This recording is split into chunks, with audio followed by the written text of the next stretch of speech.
everyone, welcome back to our Accounting 210. In this video, you will say, oh my goodness, I thought you said we will not talk about the PowerPoint. Why you still put the PowerPoint there?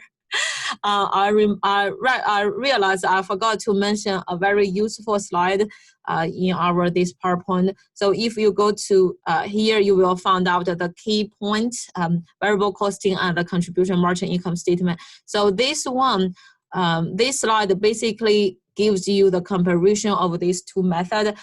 As I say, you are not required to know the detailed calculation of the income statement, okay? Don't get me wrong, you still need to know the concept, you still need to know the conclusion, you still need to understand the logic. You don't need to do the income statement. That's I'm saying. You cannot say here after the exam, you say, Professor, I thought you said we don't need to do anything. That's not right. If you don't need to do anything, why are teaching you then, right? You do not need to know the detailed step for the income statement to get the operating income. That's what I'm making it very clear.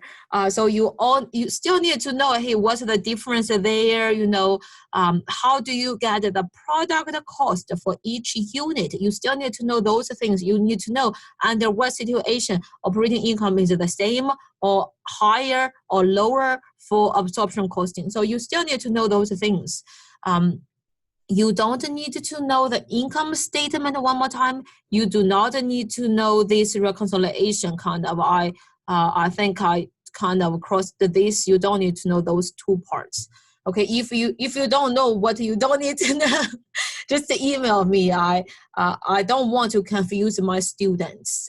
My intention is to make your life easier, not to confuse you. Okay, so in this video, so finally we are done with the slide, right? So I'm not going to go to the slide. In this video, we will focus on the My Accounting Lab and look at some questions there. So let's go to our My Accounting Lab, go to the assignment. I look at the problem first with you. I'm not going to do it, to do the number, but let me close this one. Let's look at some problem together. Okay. You have two, since you have two problems, let's see what they are about. The first one, okay, keyword high and low method, right? High and low method. So you got this data. Hey, this look very familiar, right? Look very familiar with our example. So you have this lab overhead cost. I'm not going to tell you this. You have to first decide this is X or this is Y. You need to first get X and Y. And then you find high and low in terms of X or Y. Ask yourself, right? Then you get your slope. I think the question said get your slope there. Then get your fixed cost. And then you get your equation there. And then when you get your equation, you can make your prediction. So if there are 2,800 lab tests are performed, what's the predicted total manufacturing overhead? So we talk about this. I have no worry for this question. If you don't know, read textbook, watch my video, watch all the My Accounting Lab. They provide the video and then demo. As I keep saying, my video and even the handout, the PowerPoint, those are just the guideline.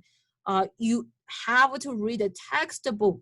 You have to make your own notes to know everything. If you want to get A or B, or even guys say, you cannot say, I know this is an online course, you know, I wish I can cover all the detail, but you are the boss of the course. So you have to make sure you read textbook, you watch my videos, you have any question, you watch the My Accounting Lab videos, you have watch all the demo I suggested you in the syllabus. You make your own notes, you know, you cannot say, hey, Professor, I didn't get an A, it's all your fault. I take that blame, but I want my students to get the A or B or C in this course, okay? You don't know this, you know, read textbook, email me, discuss with me. I'm always here with you. Next one, talking about we use the regression model, you use the Excel. So you have to read this information. So, it's still the similar setting. So you still do the test and then you will get manufacturing overhead. But this one, it uses this regression model, right? So I'm not going to highlight things. You need to find the things by yourself, right? It's asking you, how do you get this equation? Asking R square, how do you get R square? How do you interpret R square?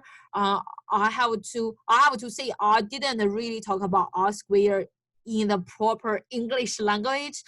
So for this terminology, you definitely have to go to your textbook and get the detailed, very correct definition there, right? I kind of expressed it in my understanding, but if you want to fill the question, you have to go to your textbook, and then also asking you to make a prediction. So I think those two questions, personally, I don't think I'll give you 3 hours. Personally, I think you should be able to finish this quickly and then get the other points, okay? If you don't know, one more time, email me. Okay. And the next one is the quiz. So let's look at this quiz. I'm not going to do too much detail with you. I believe my students are all smarter and smarter than me even. So we look at all the questions briefly. The first one, how many questions? 24 questions, 29 points. So you will know some questions have more than 1 point. US GAAP require, so you should know which one is for external, right? I'm not going to say the answer. Second one, total variable cost. So how will variable cost change? Those are concepts. I trust you 100%. You should know those things by reading book, by watching all the videos. Company produce more than sales, okay? You produce more than sales, you should know operating income, which one is higher or which one is lower. Next one, intercept coefficient in regression model. Okay, so that tells you variable cost or fixed cost or slope. You should know this one. Under absorption costing, even you use absorption, it absorbs all the manufacturing cost, right? So how do you treat fixed cost? Is it period cost or product cost? You should know this one. Sales revenue minus variable cost gives you what? Read the slides, read the textbook, you get this answer.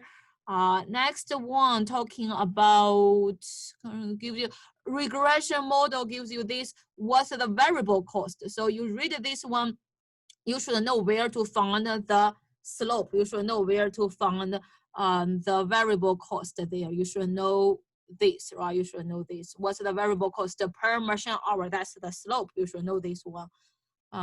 Next one, talking about high and low method. This question didn't give us that high and low method, but I did it. I know it's high and low method.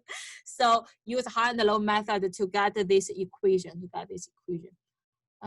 Next one, still under absorption costing, which are treated as a period cost, which are treated as a product cost. Which one is fixed cost? Here I ask you a fixed cost. Maybe in your exam, I will ask you a variable cost. You cannot memorize questions. You have to understand the logic. Next one, what is the fixed cost? Gives you regression. So you should read this table. As I say, you should know this. How do you find the fixed cost? Next one, using variable costing, what are product cost, what are period cost, you should know this. This is also high and low method, right? High and low method, but make prediction. So if you have this and then give the volume is 50,000 direct labor hours, what's the predicted cost? Ask you the equation, what X is referred to. This one, I'm not going to read the regression analysis. You should know those things. Those are concepts, high and the true and false. If R square is 0, what will indicate? Traditional income statement is absorption costing. So it asks you revenue minus cost of goods sold. You should know this one. Under absorption costing, how do you treat the fixed manufacturing cost? You should know, as I say, you do not need to do the numbers, but you should know all the definition, all the concept, all the logic there. I'm not going to read in much English. And then this one said they still read the regression model, do your work. which one is a fixed cost equation. Textbook tells you, our PowerPoint tells you. Also, this one asks you, how do you make a prediction? Last one, total fixed cost don't. What's the characteristics of fixed cost, right? Okay, I personally think those questions are straightforward. I don't want to say easy, but I believe my students can get the 4 points if you put the effort and time. Okay, finally we are done for chapter 6, right? Finally we are done for chapter 6. Let me know if you have any question, and then I see you in chapter 7. Thank you.